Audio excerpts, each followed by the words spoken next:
Hi all, welcome to our channel BK808 cricket fever. So ഇന്ന് നമ്മുടെ video എന്ന് പറയുന്നത് കഴിഞ്ഞ 3 മാച്ചസിൻ്റെ റിവ്യൂവും അതുപോലെ തന്നെ ഇന്ത്യ ഓസ്ട്രേലിയ മാച്ചിൻ്റെ പ്രിവ്യൂവും കൂടെയാണ്.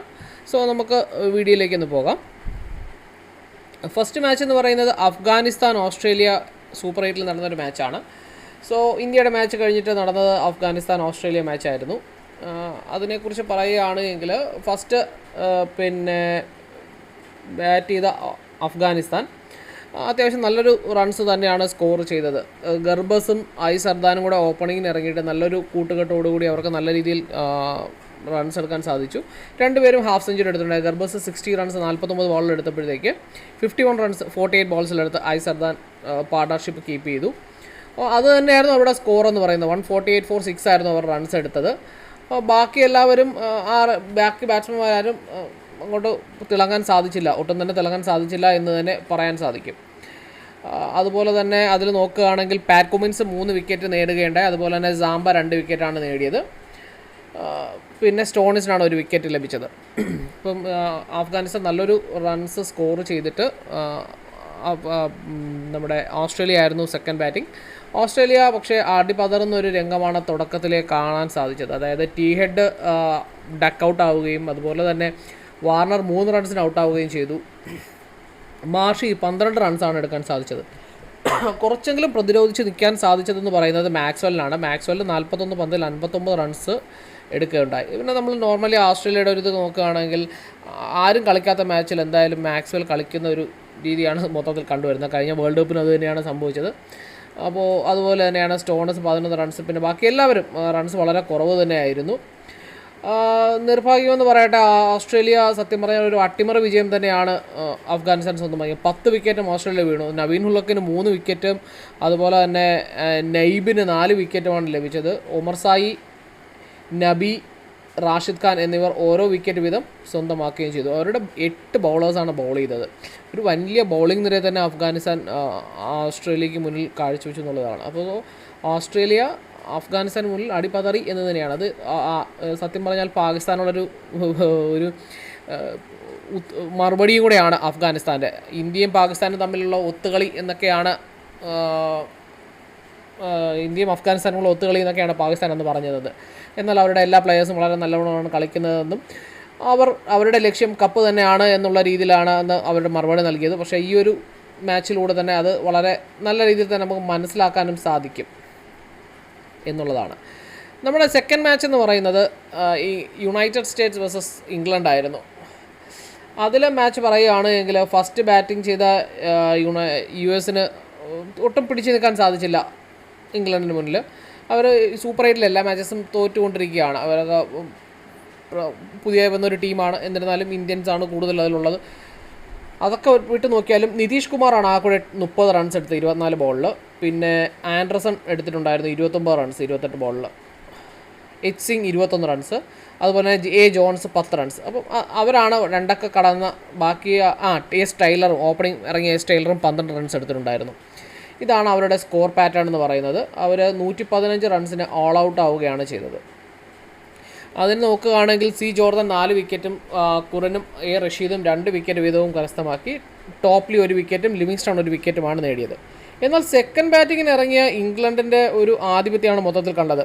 ബട്ട്ലറും വളരെ അഗ്രസീവായൊരു ബാറ്റിംഗാണ് ബൾട്ടറിനെ കാണാൻ സാധിച്ചത്. ഒരുപാട് നാളുകൾക്ക് ശേഷമാണ് ബൾട്ടറിന് അങ്ങനെ ഒരു ബാറ്റിംഗ് കാണാമെന്ന്. കാരണം IPL ബൾട്ടറിന് തീരെ അധികം വലിയ രീതിയിൽ കളിക്കാൻ സാധിച്ചില്ല എന്നുള്ള വലിയൊരു കാര്യം തന്നെയാണ്. ഈ മാച്ചിൽ അത്യാവശ്യം കളിക്കുന്നുണ്ടായിരുന്നു. എന്നാലും 38 ബോളിൽ 83 റൺസ് എടുത്ത് ബട്ട്ലർ വളരെ നല്ല ശക്തമായി നിന്നു. അപ്പോൾ സോൾട്ട് ബൾട്ടറിന് സപ്പോർട്ടീവായിട്ടുകൊണ്ട് 21 പന്തുകളിൽ 25 റൺസ് എടുത്തുകൊണ്ടാണ് കൂടെ നിന്നത്. സോ അങ്ങനെ ഇംഗ്ലണ്ട് 10 വിക്കറ്റിനാണ് ആ മാച്ച് വിജയിച്ചത്. സോ നെക്സ്റ്റ് മാച്ച് എന്ന് പറയുന്നത് West Indies versus South Africa മാച്ചാണ്. ഇന്നും ടുഡേ മോർണിംഗ് ആയിരുന്നു മാച്ച് നടന്നത്. ആ മാച്ചിനെ കുറിച്ച് പറയുകയാണെങ്കിൽ ഫസ്റ്റ് ബാറ്റിംഗ് ചെയ്ത വെസ്റ്റ് ഇൻഡീസ് ഓപ്പണറായ കെ മേയേഴ്സ് 35 റൺസാണ് എടുക്കുകയുണ്ടായത്. എന്നാൽ ബാക്കി ഹോപ്പിനും പൂരനും ഒന്നും തന്നെ എടുക്കാൻ സാധിച്ചില്ല. ഹോപ്പ് ഡക്കൗട്ട് ആവുകയും പൂരൻ 1 റണ്ണിന് ഔട്ട് ആവുകയും ചെയ്തു. ചേസ് 52 റൺസ് എടുത്തു 42 ബോൾസിൽ. പവൽ 1 റണ്ണാണ് എടുത്തത്. റൂദർഫോർഡ് 0 ആണ് എടുത്തത്. റസൽ 15 റൺസ് എടുത്തു. ഹുസൈൻ 6 റൺസാണ് എടുത്തത്, ജോസഫ് 11 എടുത്തു, ജി മോട്ടി 4 റൺസാണ് എടുത്തത്. സോ മൊത്തത്തിൽ 20 ഓവേഴ്സിൽ 135 റൺസാണ് അവർ സ്കോർ ചെയ്തത്. 8 വിക്കറ്റാണ് നഷ്ടമായത് മൊത്തം. അതിൽ വിക്കറ്റിൻ്റെ കാര്യം പറയുകയാണെങ്കിൽ ഷംസി 3 വിക്കറ്റ് എടുക്കുകയും ബാക്കി റബദ, മഹാരാജ്, മക്രം, ജെയ്സൺ എന്നിവർ ഓരോ വിക്കറ്റും സ്വന്തമാക്കുകയാണ് ചെയ്തത്. അടുത്ത സൗത്ത് ആഫ്രിക്ക, മറുപടി ബാറ്റിംഗ് ഇറങ്ങിയ സൗത്ത് ആഫ്രിക്കയുടെ പറയുകയാണെങ്കിൽ ഡീകോക്ക് 12 റൺസ് നേടിയപ്പോൾ ഹെഡ്രിക്സ് ഡക്കൗട്ട് ആവുകയും ചെയ്തു. മക്രം 18 റൺസും അതുപോലെ തന്നെ സ്റ്റബ്സും ക്ലാസണും 29 റൺസും 22 റൺസും നേടി. മില്ലർ 4 റൺസാണ് എടുത്തത്, ജെയ്സൺ 21 റൺസ് എടുത്തു. മഹാരാജ് 2 റൺസും അതുപോലെ തന്നെ റബദ 5 റൺസുമാണ് കരസ്ഥമാക്കിയത്. 7 വിക്കറ്റ് മൊത്തത്തിൽ നഷ്ടമായി 124 റൺസാണ് അവർ സ്കോർ ചെയ്തത്. വെതർ കണ്ടീഷൻ മോശമായതുകൊണ്ട് തന്നെ 17 ഓവറിനായിരുന്നു മാച്ച്. 123 റൺസാണ് നേടേണ്ടിയിരുന്നത്. 5 ബോൾ ബാക്കിയുള്ളപ്പോഴാണ് അവർ വിജയിച്ചത്. വിക്കറ്റ് ആർച്ചേഴ്സ് 3 വിക്കറ്റും റസലും ജോസഫും ഈ 2 വിക്കറ്റ് വീതവും കരസ്ഥമാക്കി. അങ്ങനെ സൗത്ത് ആഫ്രിക്ക 3 വിക്കറ്റിന് ഇന്നത്തെ മാച്ച് ജയിക്കുകയുണ്ടായി. അടുത്ത മാച്ച് എന്ന് പറയുന്നത് ഇന്ത്യ വേഴ്സസ് ഓസ്ട്രേലിയ ആണ്. ഇന്ത്യ വേഴ്സസ് ഓസ്ട്രേലിയ ഇന്ന് ഈവനിങ് 8 മണിക്കാണ് മാച്ച് നടക്കുന്നത്. വെസ്റ്റ് ഇൻഡീസിൽ വെച്ചാണ് മാച്ച് നടക്കുന്നത്. അതിൻ്റെ പിച്ചിൻ്റെ ഒരു സ്വഭാവം പറയുകയാണെങ്കിൽ ഒരു ബാലൻസ്ഡ് പിച്ച് തന്നെയാണ്. ബാറ്റേഴ്സും അതുപോലെ തന്നെ ബൗളേഴ്സിനെ സപ്പോർട്ട് ചെയ്യുന്ന പിച്ച് തന്നെയാണ്. എന്നാൽ കൂടുതലും സ്പിന്നേഴ്സിനും അത്യാവശ്യം സപ്പോർട്ടുള്ളൊരു പിച്ചാണ്. സോ 2 പേർക്കും പ്രത്യേകിച്ച് സെക്കൻഡ് ഇന്നിങ്സ് ബാറ്റ് ചെയ്യുന്നവരാണ് കൂടുതൽ അവിടെ വിജയിച്ചിട്ടുള്ളത്. എന്നാൽ സെക്കൻഡ് ഇന്നിങ്സിലാണ് കൂടുതൽ വിക്കറ്റ് പോകാനുള്ള സാധ്യത കൂടുതലും. ടീമിനെ കുറിച്ച് പറയുകയാണെങ്കിൽ ഓസ്ട്രേലിയയുടെ ടീം വാർണർ, അതുപോലെ ട്രാവിസ് ഹെഡ്, മാക്സ്വെൽ, സ്റ്റോണസ്, മാർഷ് അവരൊക്കെയാണ് അവരുടെ ബാറ്റിംഗ് സ്ട്രെങ്ത് എന്ന് പറയുന്നത് തന്നെ. പിന്നെ ബൗളിങ്ങിൽ പറയുകയാണെങ്കിൽ സ്റ്റാർച്ച് കളിക്കുമെന്നുള്ള ഡൗട്ടാണ്. പക്ഷേ പാറ്റ് കുമിൻസ്, സാംബ ഒക്കെ അവർക്ക് വളരെ ശക്തമായ ഒരു ബൗളിംഗ്, സ്റ്റോണസും ഒക്കെ ഉള്ളത് കൊണ്ട് തന്നെ, മാക്സ്വെൽ ഉള്ളത് കൊണ്ട് തന്നെ വളരെ ശക്തമായൊരു ബൗളിംഗ് ഉണ്ട്. അതുപോലെ ഇന്ത്യയുടെ കാര്യം പറയുകയാണെങ്കിൽ രോഹിത് ശർമ്മയും വിരാട് കോഹ്ലിയും തന്നെയായിരിക്കും ഓപ്പണിംഗ്. ഫസ്റ്റ് 1 ഡൗൺ ആയിട്ട് 6 പന്ത് തന്നെയായിരിക്കും ഇറങ്ങുക. പിന്നെ സൂര്യകുമാർ യാദവ്, ദുബൈന്നും വളരെ ഫോം ഇതുവരെ കണ്ടെത്താൻ സാധിക്കാത്തത് വളരെ ദുഃഖകരമായൊരു കാര്യം തന്നെയാണ്. എന്നാൽ വേറെ ആർക്കും ഇന്ത്യയെ അങ്ങോട്ട് പരീക്ഷിക്കാൻ ആരും തയ്യാറാകുന്നില്ല എന്നുള്ളതും ഒരു കാര്യം തന്നെയാണ്.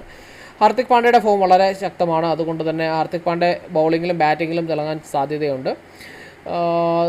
പിന്നെ ഉള്ളത് അർഷദീപ് സിംഗ് ആണ് ബൗളിംഗ് ഓപ്പൺ ചെയ്യുക. അതുപോലെ തന്നെ ബുംറ ആയിരിക്കും സെക്കൻഡ് ഓവർ. സോ ബുംറയുടെയും അർഷദീപ് സിംഗും ഓപ്പണിങ്ങും പവർ പ്ലേയിലും അതുപോലെ തന്നെ എൻഡിലും ഡെത്ത് ബൗളേഴ്സും കൂടെയാണ്. സോ അവർക്ക് വിക്കറ്റ് കിട്ടാനുള്ള സാധ്യത വളരെ കൂടുതൽ തന്നെയായിരിക്കും. പിന്നെ ഒരു നല്ല ക്വാളിറ്റി സ്പിന്നർ എന്ന നിലയിൽ കുൽദീപ് യാദവിനും വിക്കറ്റ് കിട്ടുക ഉറപ്പായിരിക്കും.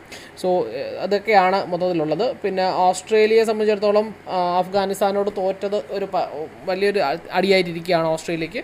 എന്നാൽ ഇതുവരെയുള്ള എല്ലാ ഗെയിമും ജയിച്ച് ഇന്ത്യ മുന്നേറി വരികയാണ്. ഇന്ത്യ തന്നെ ഫൈനലിൽ കപ്പ് കൊണ്ട് പോകും എന്ന് തന്നെയാണ് വിശ്വസിക്കുന്നത്. സോ ഇന്നത്തെ മാച്ച് ഒരു 8 മണിക്ക് കാണാം. അതിനുശേഷം അതിൻ്റെ ഒരു റിവ്യൂ ഇടുന്നതായിരിക്കും. So anyway, thanks for supporting me and stay tuned with us, our channel, for more videos. Thank you.